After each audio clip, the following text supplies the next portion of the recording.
Welcome to the Banker Lamp. Please enjoy the video. Hello everyone. In this video, I will explain how to remove an Audi A4 B7 front bumper. This guide will help you safely detach it for repairs or upgrades. First, open your car's hood. You will find 3 T30 Torx screws along the top edge of the bumper, securing it to the frame. Carefully remove these 3 screws to begin the process. Moving on, turn your front wheels to allow easier access to the fender liners. You will need to remove 6 T25 Torx screws from each front fender liner. Additionally, locate and remove 1 plastic plug from each liner. Once these are out, gently pull back the fender liners.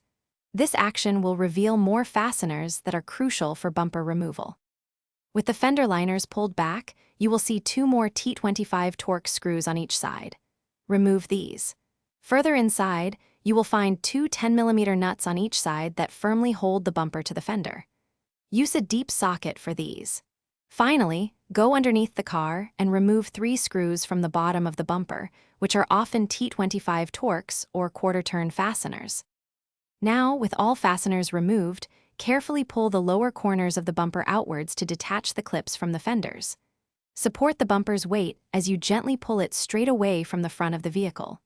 Remember to disconnect any electrical connectors for fog lights, headlight washers, or parking sensors, usually found on the driver's side.